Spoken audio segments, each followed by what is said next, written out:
Meus irmãos, vamos continuar a nossa série de pregações em Atos dos Apóstolos, agora em Atos capítulo 14,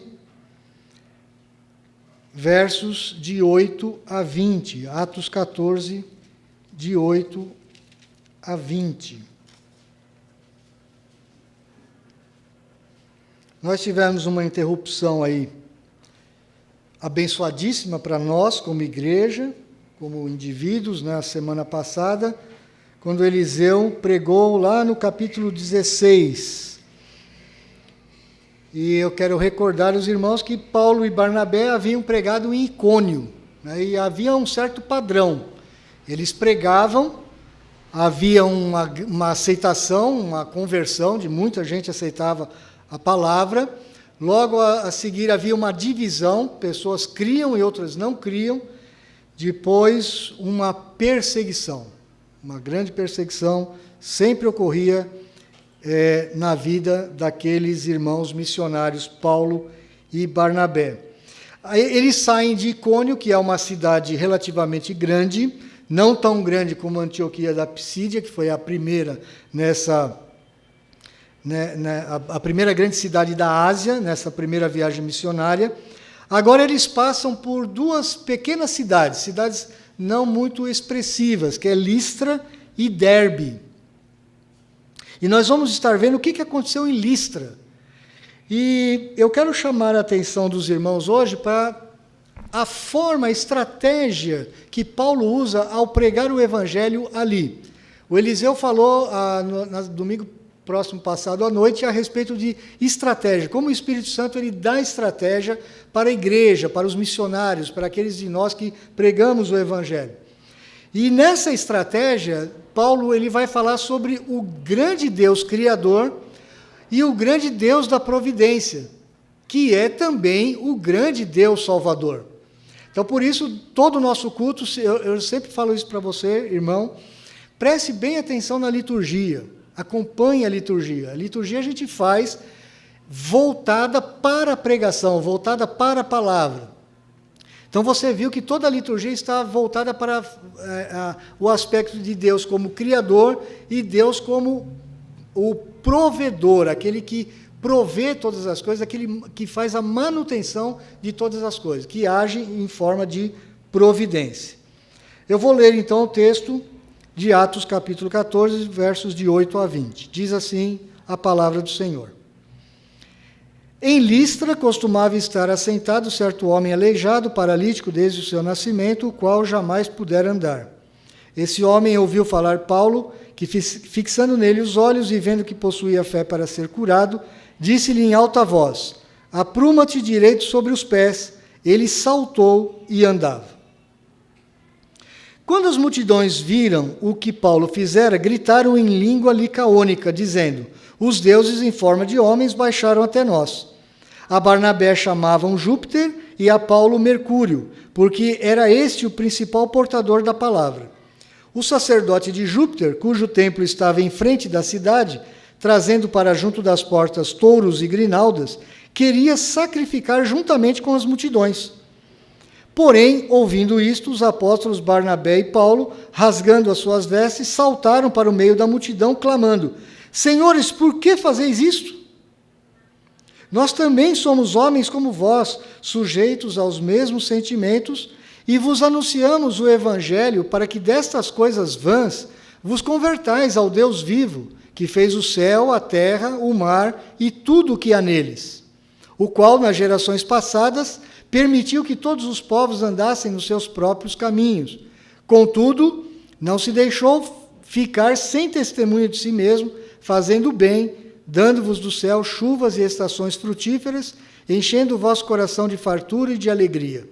Dizendo isto, foi ainda com dificuldade que impediram as multidões de lhes oferecerem sacrifícios. Sobrevieram, porém, judeus de Antioquia e Icônio, e instigando as multidões e apedrejando a Paulo, arrastaram-no para fora da cidade, dando-o por morto. Rodeando-o, porém, os discípulos, levantou-se e entrou na cidade. No dia seguinte, partiu com Barnabé para Derbe. Esse texto ele pode ser dividido da seguinte forma. A primeira parte vai dos versos 8 a 10. O que acontece quando Paulo e Barnabé chegam naquela pequena cidade Listra e Derbe? Por que Paulo, aliás, foi para Listra e Derbe, duas cidades não muito expressivas, já que o costume dele, a tática ou a estratégia dele era ir para grandes cidades, grandes centros, principalmente onde tinha uma sinagoga, onde ele começava a sua pregação. Porque, veja, ele já havia saído de Antioquia da Psídia depois de uma perseguição. Ele vai para uma outra grande cidade, Icônio, prega o evangelho lá e ele é perseguido novamente. Provavelmente Paulo e Barnabé estavam já cansados. Eles estão caminhando por muitos quilômetros e eles encontram uma cidade pequena onde talvez eles imaginassem que iam encontrar algum tipo de repouso. Mas Paulo era do tipo de pessoa que ele não repousava, ele não sossegava, ele sempre queria pregar o evangelho. Então ele vai para essa cidade de Listra, não tão grande, não tão famosa, e diz o texto, diz Lucas, que costumava estar assentado ali um certo homem aleijado, paralítico desde o seu nascimento, o qual jamais pudera andar. E esse homem ouviu falar Paulo, que fixando neles os olhos, vendo que possuía fé para ser curado. Você, quando lê esse texto, você deve lembrar de algo muito parecido que aconteceu com Pedro, lá no templo em Jerusalém. Uma história muito parecida, e acontece aqui com Paulo da mesma forma, ou muito semelhante. Por que Lucas, ele narra essas coisas agora, ele faz vários paralelos, eu já falei isso com os irmãos, entre Pedro, do capítulo 1 até o capítulo 12, 13, e agora, daqui para frente, até o capítulo 28, com Paulo. Porque havia uma preocupação de Lucas para mostrar que o mesmo evangelho que Pedro pregava era o mesmo evangelho que Paulo pregava. A mesma autoridade que Pedro tinha, Paulo também tinha. Porque já no início da igreja primitiva, muitas pessoas estavam fazendo partidarismo. Eles falavam, não, eu sou seguidor de Pedro. Outros falavam assim, não, eu sigo Apolo, ou eu sigo Paulo.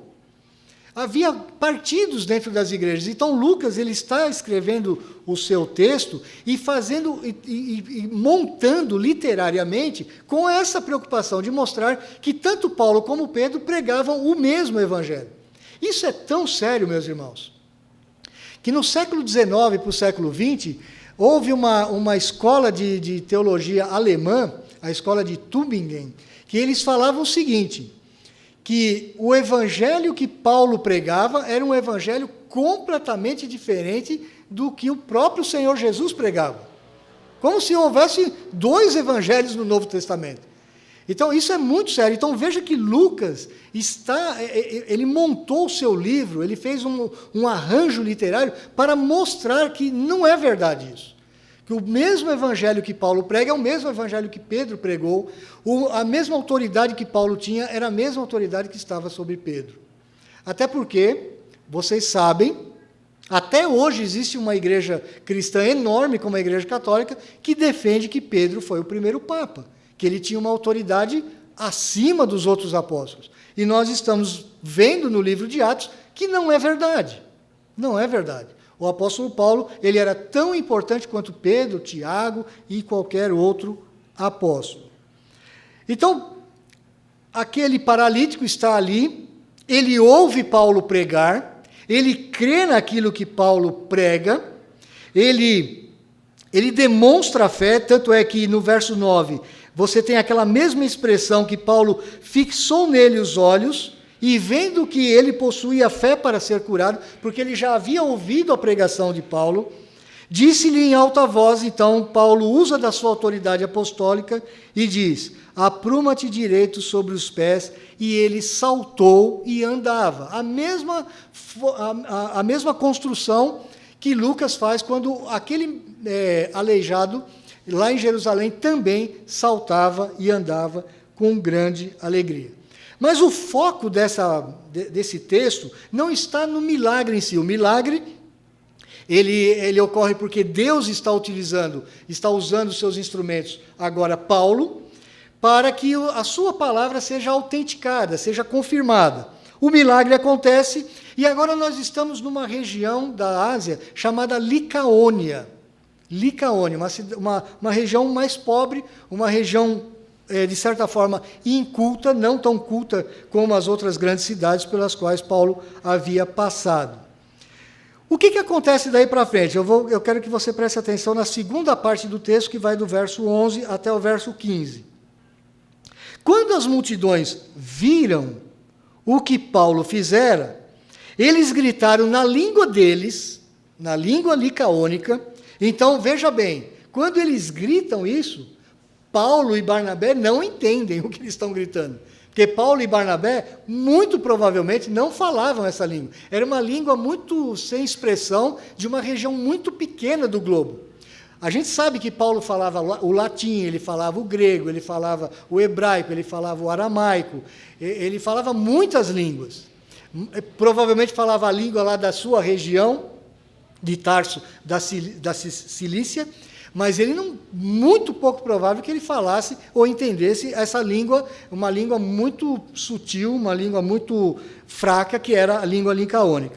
Então, o que acontece? A multidão começava a gritar nessa língua licaônica, dizendo: os deuses em forma de homens baixaram até nós e chamaram Barnabé de Júpiter, Paulo de Mercúrio, porque era esse o principal portador da palavra. E o sacerdote de Júpiter, porque existia um templo naquela cidade dedicado a Júpiter, o sacerdote de Júpiter, o que ele fez?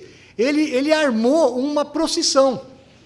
Ele rapidamente chamou um monte de gente, ele já estava levando animais e grandes festejos para sacrificarem aquele animal para Paulo e Barnabé.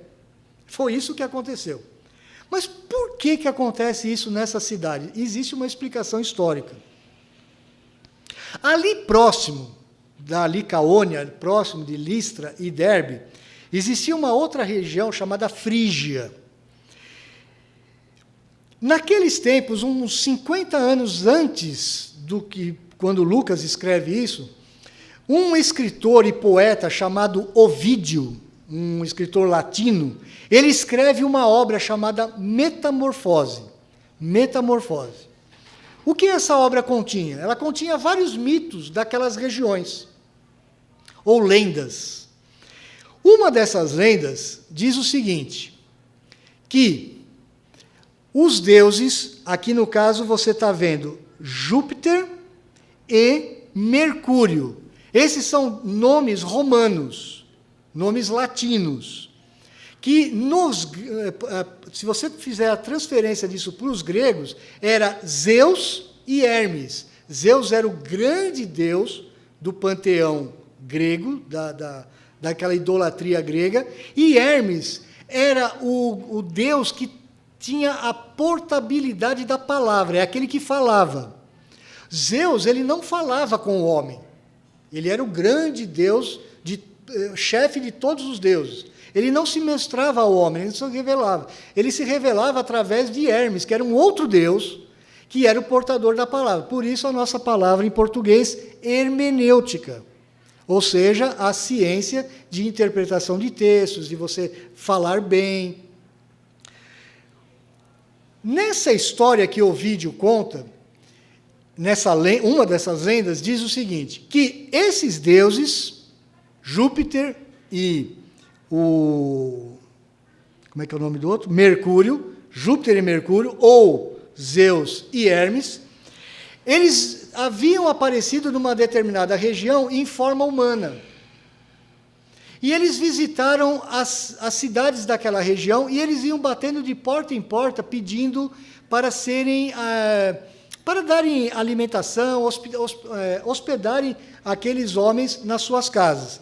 E os habitantes daquela região da Frígia, nenhum aceitou, ninguém quis ajudar aqueles dois homens. No costume oriental, meus irmãos, a hospitalidade é uma coisa muito séria. Isso a gente vê um pouquinho, eu queria mostrar uma coisa muito próxima de nós, e você talvez vai entender. Aqui em São Paulo, se você olhar para as pessoas que moram em São Paulo, os naturais de São Paulo, não são muito hospitaleiros. né? Quem vem de fora reconhece isso de cara. Normalmente, o paulista não é muito hospitaleiro. Ele é muito receoso, ele fica com medo, ele tem medo de ter as pessoas em casa. Mas, por exemplo, quem já foi para o Nordeste, ou quem já foi para Minas, a terra do Samuel, sabe que o mineiro, o nordestino, ele é super hospitaleiro. Ele gosta de receber as pessoas em casa, inclusive pessoas estranhas. Ele leva para dentro de casa, ele chama a pessoa, leva para dentro de casa e dá alguma coisa de comer, de beber, ele alivia a pessoa, ele traz para dentro da sua casa com muita facilidade. Vocês entendem isso, o que eu estou falando. No Oriente, essa cultura que nós estamos estudando, era quase que religioso você ser um bom hóspede, ou um bom hospedeiro, aquele que traz o hóspede para dentro de casa.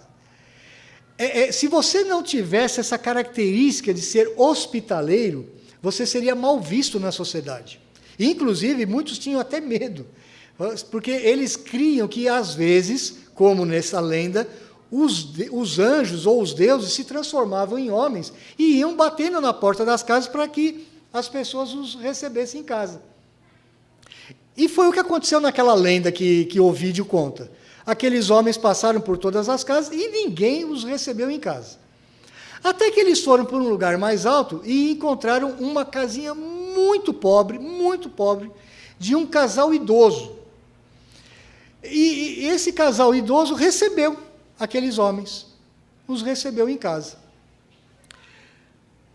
Eles passaram a noite na casa daquele casal idoso.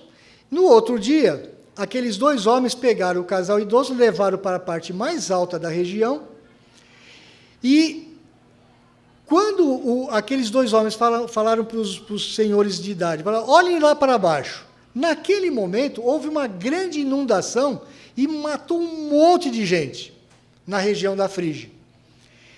E aquele casal de idosos ficou espantado quando viu aquilo, e logo em seguida aqueles dois homens se despediram do casal e sumiram da frente do casal. Naquele mesmo instante, aquele casebre dos idosos se transformou num templo glorioso, uma casa enorme, riquíssima. É uma lenda que Ovídio contava. Então veja bem o que está acontecendo na mente daqueles homens, daquela população. Quando eles viram Paulo e Barnabé, e veja por que eles chamam Barnabé de Zeus, e por que eles chamam, ou de Júpiter, e por que eles chamam Paulo de Hermes, ou, no caso aqui eu sempre esqueço esse nome aqui, Mercúrio. Porque Paulo era o que falava. Então, na mente deles, o Barnabé era o Deus maior. Na cabeça deles, o Barnabé era o grande chefe dos deuses, porque ele não falava nada. E o Paulo que estava pregando era o Hermes, era o Júpiter. Então, o que eles pensaram? Olha, gente, aquela história que se conta está se repetindo aqui. Então, nós precisamos sacrificar os deuses baixaram até nós novamente. Então, eles tinham aquelas lendas que corriam na população, e eles ficaram assustados, falaram, olha, a gente precisa, então, reverenciar esses homens, são deuses. Tudo isso eles estavam falando na língua deles. E Paulo e Barnabé deviam estar achando aquilo tudo muito estranho. Eu não sei o que está acontecendo, Eles até devem ter pensado assim, olha, eles estão fazendo uma procissão, deve ser um ritual pagão deles qualquer, eu não sei o que está acontecendo. Até que num determinado ponto, veja que no verso 14, eles passam a ouvir agora talvez na língua grega, porque o grego, todo mundo falava grego naquela região. E agora alguém deve ter falado em grego o que estava realmente acontecendo. Então, no verso 14, porém, ouvindo isso, os apóstolos Barnabé e Paulo, eles fizeram um costume judaico, que é rasgar as suas vestes, saltaram para o meio da multidão e gritaram, senhores, por que vocês estão fazendo isso?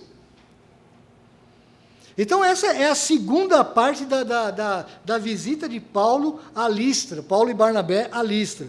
Ocorre esse evento inédito. É interessante também que eles se prostram diante de Paulo e Barnabé, assim como Cornélio havia se prostrado diante de Pedro, na parte primeira do livro de Atos. Então agora Paulo, ele diz para eles, não é nada daquilo, e ele começa então a preparar a pregação do Evangelho. Veja que ele fala logo em seguida. Nós também somos homens como vós, sujeitos aos mesmos sentimentos. Uma primeira estratégia de Paulo, e que deve ser aprendido por nós, crentes do século XXI, é: meus irmãos, nós temos que nos identificar como pessoas normais, com as pessoas que estão lá fora, com os incrédulos, com os idólatras. As multidões, elas são passíveis de acreditar em um monte de baboseira.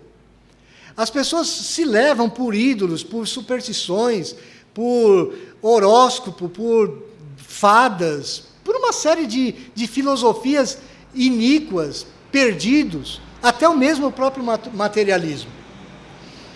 Mas quando Paulo se refere àqueles homens, ele não se coloca como superior àqueles homens.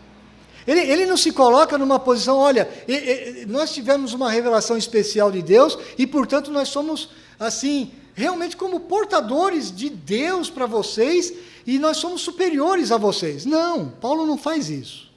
Ele diz assim, olha, homens, nós somos sujeitos aos mesmos sentimentos, nós somos homens como vocês são. Isso seria uma boa estratégia para que nós também utilizássemos no nosso dia a dia. Nós olhássemos as pessoas ao nosso redor, os nossos parentes, aqueles que trabalham conosco, que estudam conosco, são pessoas como nós, meus irmãos. Se não fosse a graça de Deus na nossa vida, nós estaríamos na mesma situação que eles. Então nós nos identificamos com aqueles com os quais nós convivemos. Somos homens falhos, pecadores, sujeitos a muitas coisas estranhas deste mundo. Não podemos, através da nossa forma de vestir, da nossa forma de falar, arrotar superioridade, de forma alguma. Você nunca vai ver Paulo agindo dessa forma. O Senhor Jesus não agiu dessa forma. Nenhum pregador, nenhum apóstolo agiu dessa forma. E ele continua: nós os anunciamos o Evangelho para que destas coisas vãs, dessa idolatria que vocês estão crendo, vocês vos convertam ao Deus vivo que fez o céu, a terra, o mar e tudo o que há neles. Paulo, ele com muito tato, com muita educação, com muita sensibilidade, ele fala a verdade em amor. Primeiro ele se identifica, primeiro ele se iguala àqueles homens, mas ele não deixa de falar a verdade.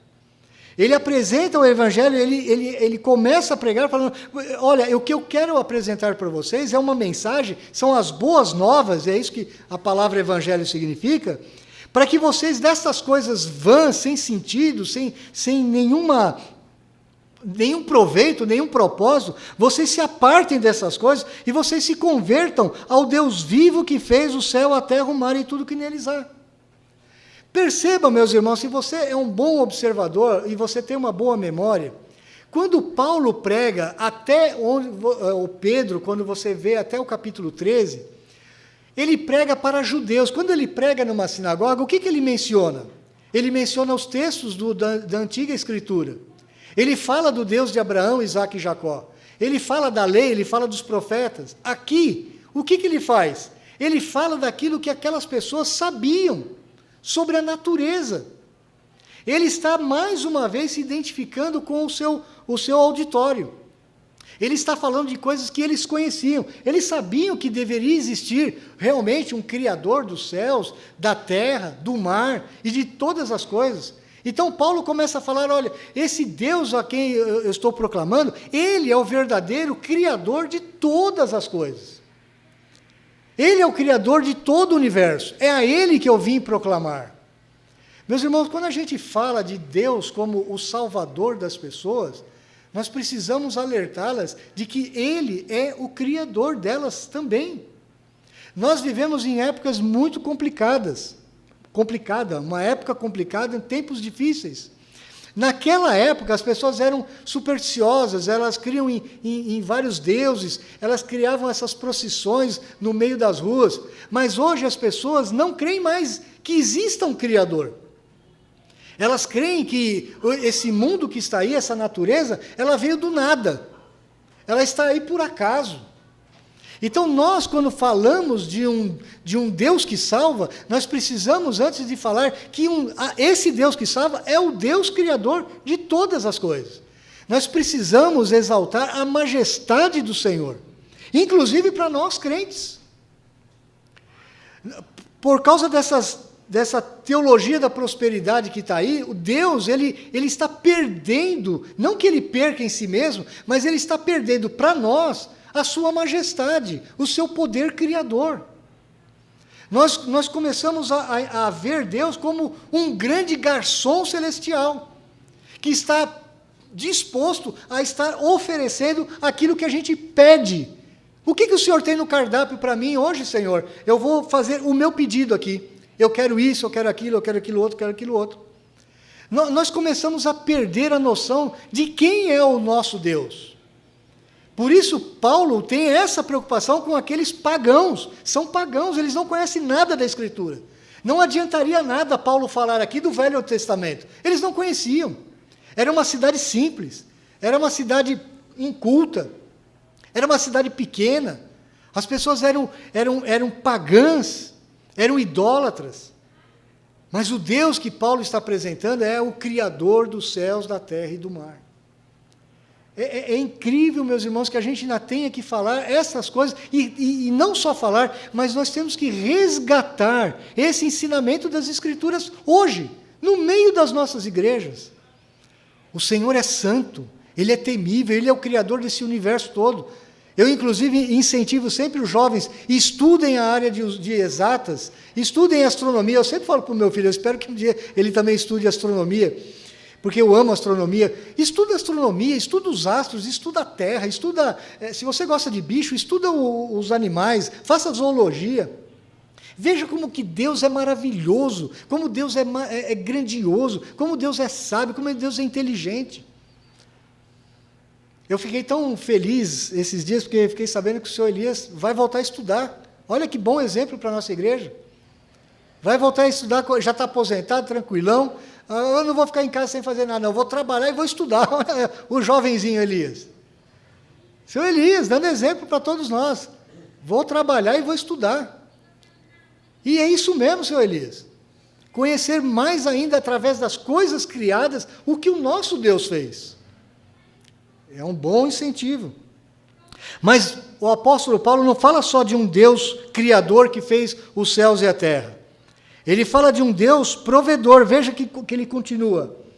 O qual, esse Deus, verso 16, nas gerações passadas permitiu que todos os povos andassem nos seus próprios caminhos. Contudo, ele não se deixou ficar sem testemunho de si mesmo. Ou seja, parece que Deus havia deixado toda a humanidade andar por si próprio, e parece que Deus não havia feito nada. Mas o que o apóstolo Paulo está falando aqui, não. Deus sempre deu testemunho de si mesmo. Ou na consciência humana, ou através das coisas que foram criadas, ou através das benevolências de Deus para nós. Então Deus, ele é aquele que se revela a si mesmo. Ele dá testemunho de si mesmo. O que Paulo está querendo dizer indiretamente para aqueles homens daquela cidade é: esses deuses que vocês creem, que vocês cultuam, são deuses criados por vocês mesmos. Mas o Deus que eu estou pregando para vocês é o Deus criador de todas as coisas e que se revela a vocês. Veja que ele não está falando da palavra, ele não está falando do Antigo Testamento, ele não cita nenhum verso do Antigo Testamento. Ele está falando de coisas que as pessoas conhecem, o ponto de contato é esse. E o que esse Deus faz além de se revelar? Veja a continuação do verso 17. Fazendo o bem, dando-vos do céu chuvas e estações frutíferas, enchendo o vosso coração de fartura e de alegria. Olha que coisa séria que o apóstolo Paulo está falando aqui. Meu irmão, por isso que lá no início Paulo se identificou com aqueles homens e não arrotou nenhum tipo de superioridade. O apóstolo Paulo está falando assim, olha, o pessoal de Listra, da região de Licaônia, tudo que vocês têm é Deus que lhes dá. Tudo que vocês têm. As estações, Ele controla o tempo, Ele dá a chuva na hora certa, Ele faz com que as estações do ano sejam periódicas, perfeitinhas, para que vocês tenham o momento certo de plantar, de colher. É Ele que está dando o alimento para vocês o ano todo. É Ele que, inclusive, enche o coração de vocês de alegria. Você já parou para pensar nisso? Os pecadores que estão lá fora hoje, nos bares, nos prostíbulos, cometendo os maiores pecados do mundo, você sabia que até mesmo a alegria que eles têm é o Senhor que dá? Por que às vezes a gente acha que nós somos melhores do que os incrédulos? Nós não somos. Tudo que nós temos, meus irmãos, vem da graça de Deus. Se há alguma diferença em nós em relação ao incrédulo, é o Senhor que nos deu, não vem de nós. A própria alegria do mundo é a alegria que Deus dá para eles. É isso que o apóstolo Paulo está falando assim, ó, Ele tem dado a vocês, inclusive, Ele tem enchido o vosso coração de fartura e de alegria. Quando você vê um poeta, quando você vê um dramaturgo, quando você vê um jogador de futebol, quando você vê um cientista, quando você vê qualquer tipo de pessoa, mesmo incrédula, fazendo alguma coisa extraordinária, reconheça, é Deus que está dando para ele. Quando você vê mesmo um comediante na televisão, falando um monte de besteira e fazendo as pessoas rirem, creia, mesmo aquela alegria profana que aquelas pessoas estão tendo, vem do Senhor. Se o Senhor não estivesse controlando todas as coisas sobre a terra, meus irmãos, não haveria vida nenhuma. Quando Hebreus diz que o Senhor Jesus mantém todas as coisas pela palavra do seu poder, é uma realidade que nós precisamos entender. O Senhor está controlando todas as coisas que acontecem, cada detalhe da sua vida. Confie nisso. Confie nisso. Esse é o Deus provedor, o Deus de toda a providência, que cuida. É interessante que Paulo aqui não termina de pregar o Evangelho. Por quê? Porque mesmo falando isso, no verso 18 nos diz, dizendo isto, foi ainda com dificuldade que impediram as multidões de lhes oferecerem sacrifícios. Mesmo dizendo tudo isso, eles ainda queriam sacrificar a Paulo e Barnabé. Meus irmãos, qual o ponto de contato que nós temos hoje com as pessoas que nós conhecemos? Eu listei algumas coisas aqui que podem nos ajudar. Se você vive num ambiente acadêmico, num ambiente muito de faculdade ou de escola, você vai encontrar as pessoas defendendo o humanismo. E as pessoas querem autenticar o homem em si mesmo, sem depender de nenhum tipo de autoridade. Então, eles buscam o humanismo autêntico. O que é o homem? O que é o ser humano? Eles buscam, então, autenticar o humano, o ser humano, independente de Deus. Se é isso, você tem que partir daí, você tem que partir desse ponto de contato para falar para eles que o ser humano perfeito é o próprio Senhor Jesus Cristo. Porque se você perguntar para um humanista, escuta, você tem uma boa teoria humanista, é muito interessante isso, talvez os que estão na área da educação sabem do que eu estou falando. É muito interessante todas essas teorias humanistas, mas me dá um exemplo de uma pessoa que é o suprassumo do humanismo. Me dá um exemplo histórico. Ele não vai te dar. Porque sabe o que acontece? Nessa teoria eles ainda estão buscando esse homem perfeito. Mas nós sabemos, o homem perfeito é o Senhor Jesus Cristo. Existe um homem perfeito sobre a face da terra.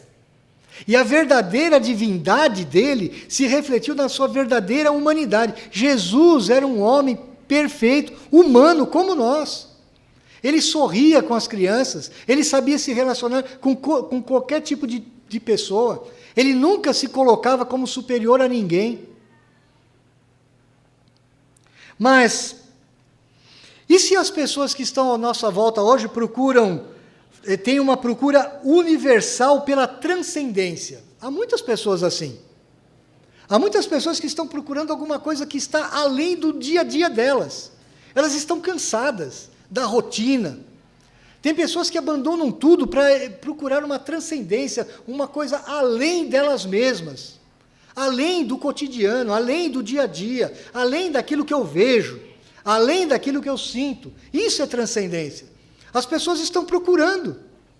E você tem na sua boca, e você sabe no seu coração, que o único transcendente que nós temos é o próprio Senhor Jesus Cristo.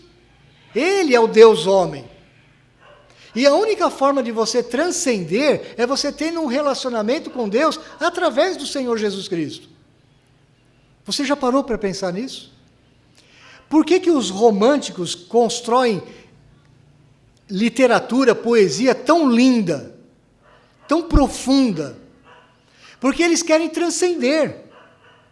Quando eles ouviram aquelas teorias evolucionistas no século XIX, os românticos, ou o movimento romântico, eles falaram assim, não, isso não pode ser verdade. Não pode ser verdade que tudo que existe é a matéria, o acaso e a energia. Não pode ser verdade. Tem que existir alguma coisa além, que dê valor à vida. Por isso eles compunham poesias, poemas, livros, literatura, para que autenticasse alguma coisa que tenha valor no ser humano. E nós temos isso. Você não precisa necessariamente ler uma poesia romântica para você saber que algo de transcendente existe dentro do nosso coração, que vem através do Espírito do Senhor que habita em nós. Existem pessoas ao nosso redor que têm fome de amor e solidariedade. Muita fome de amor e solidariedade. Há pessoas que talvez estejam trabalhando com você que amanhã estejam pensando em se suicidar. Talvez pessoas que estão passando por necessidades imensas, que precisem de uma palavrinha sua. E talvez muitas dessas pessoas não vão falar para você exatamente o que ela está passando. Você tem que ter até sensibilidade para isso. Esse é o ponto de contato para você pregar o Evangelho. Outras pessoas estão à busca de liberdade. Eu quero ser livre. Mas você sabe, como eu sei, que só há verdadeira liberdade através do Evangelho de Cristo. Jesus Cristo traz a verdadeira liberdade para o coração humano. Mas existem muitas pessoas nas escolas, nas faculdades, nas empresas, buscando uma liberdade que elas nem sempre sabem definir, conceituar. Você quer ser livre de quê? Já viu adolescente falando isso? Eu quero ser livre. Vocês que têm filhos criança, eles vão se tornar adolescentes, e eles vão chegar num ponto, e eles vão falar isso para você. Pai, mãe, eu quero ser livre. Eu quero ser livre da sua autoridade. Eu quero ser livre da autoridade da igreja. Eu quero ser livre da autoridade do Estado. Eu quero ser livre, eu quero ter liberdade para decidir a minha vida. Os seus filhos vão passar por isso. E a verdadeira liberdade só em Cristo. Cristo é o verdadeiro libertador. Nós temos a verdadeira liberdade. Mesmo que você tenha talvez um emprego maçante, ganhe pouquinho, e você esteja em mau relacionamento com o seu patrão, mesmo com tudo isso, você é livre. Agora, uma coisa que todas as pessoas estão procurando, essas características são todas, anseio por significado pessoal. As pessoas não vão falar isso para você, não espere isso.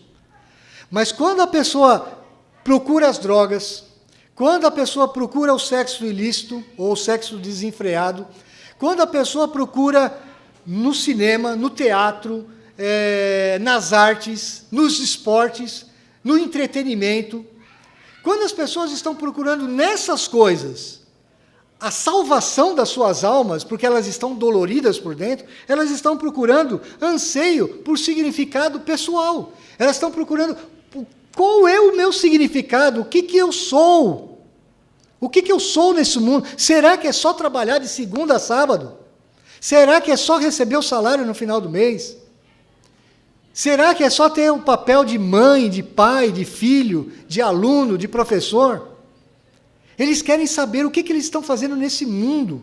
Será que se esse mundo é realmente formado de matéria, de energia e de acaso, qual é o meu significado? Meu querido, talvez o seu filho, a sua filha, criança, esteja fazendo essa pergunta dentro dele, e ele não vai falar para você. Mesmo que você tenha um bom relacionamento com seu filho. Meu irmão, talvez a sua esposa esteja fazendo essa pergunta. Talvez o seu esposo esteja fazendo essa pergunta. Qual é o meu significado? Esse é o maior anseio do coração humano. E você, como eu, sabe. Quem nos dá significado é o próprio Senhor Jesus Cristo. Ele é o que dá significado para nós. A mensagem dele, o evangelho dele, as promessas dele, a palavra dele é que traz o verdadeiro significado para o nosso coração. Tá bom de ponto de contato? Esses são alguns pontos de contato que você precisa ter com um filho, um pai, uma mãe, um irmão, um colega, alguém próximo a você, para que você fale do Evangelho. Não adianta você, para uma pessoa que nunca ouviu falar da Bíblia, não adianta você recitar um salmo para ele. Você tem que ter um ponto de contato, você tem que falar de alguma coisa que tenha significado para ele, que tenha sentido para ele. Esses são alguns pontos que eu listei aqui para você. Humanismo autêntico, a procura universal pela transcendência, fome de amor e solidariedade, busca da liberdade e o anseio por significado pessoal. Eu creio, meus irmãos, que esses pontos de contato fazem parte da maioria, se não de todos os seres humanos. Seja criança, seja idoso, seja velho, seja culto, seja inculto, seja de qualquer tipo de pessoa. O final de tudo é Cristo, Senhor Jesus. Tanto é que a vida de Paulo e Barnabé lá não teve tempo muito bom, durante muito tempo. No verso 19 e o verso 20 nos diz, mais uma vez, que a perseguição veio. Não exatamente daqueles de Listra, mas vieram judeus de Antioquia, da Pisídia e de Icônio, instigando as multidões, quer dizer, eles incentivaram, apedrejaram Paulo a tal ponto de levarem-no para fora da cidade e tê-lo por morto. Rodeando, porém, os discípulos, levantou-se, entrou na cidade, e no dia seguinte, ele já estava com Barnabé partindo para a próxima viagem. Paulo tinha casca dura, ele tinha o couro forte, ele apanhava e continuava pregando o Evangelho. Por quê, irmão? Porque o Senhor Jesus Cristo tinha para Paulo um valor muito superior à sua própria vida. Que essa seja uma realidade para nós hoje. Que quando nós falarmos desse Deus, a gente creia que Ele é o Deus criador de todas as coisas, temível, cheio de santidade. Ele é aquele que mantém todas as coisas funcionando, inclusive a nossa vida. E Ele é o Salvador. Ele é o que nos salva de todas as formas possíveis. Eu gosto muito de cinema, gosto mesmo.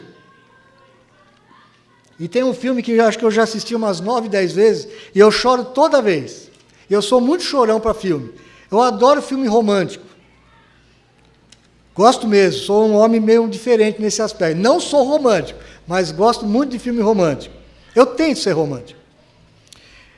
É o Titanic. Titanic. Toda vez que eu vejo esse filme, eu choro no final, mesmo sabendo a história. Mas uma frase marcante no final desse filme, se você é cinéfilo como eu, você vai lembrar, é quando aquela senhora já, bem idosa, que foi encontrada pelos produtores do filme, ela faz uma declaração para aqueles diretores da seguinte forma: aquele rapaz, que eu não lembro o nome, ele me salvou de todas as formas que um ser humano pode ser salvo. Ela fala isso no final. Fala isso?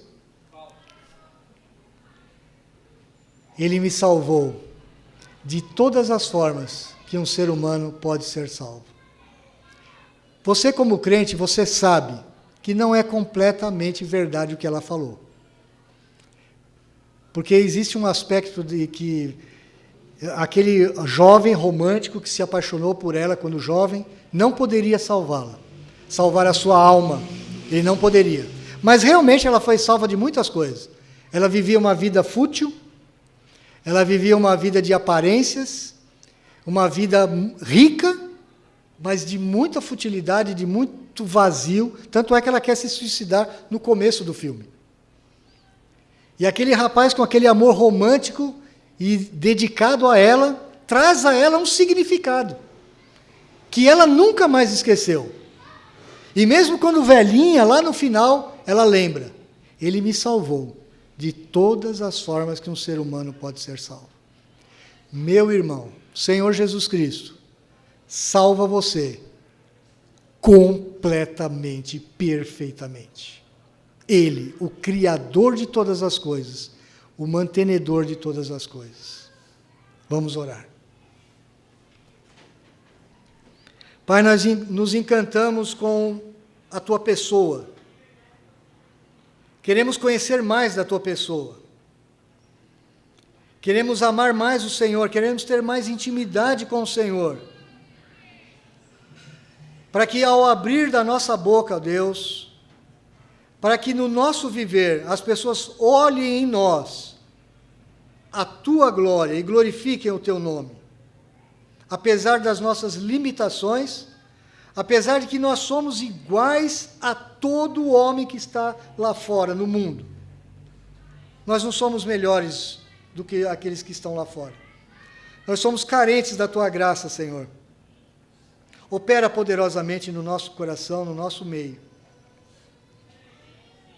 Que a gente entenda que o Senhor é o Criador, o provedor e o Salvador completo da nossa alma. Nós oramos em nome de Jesus. Amém.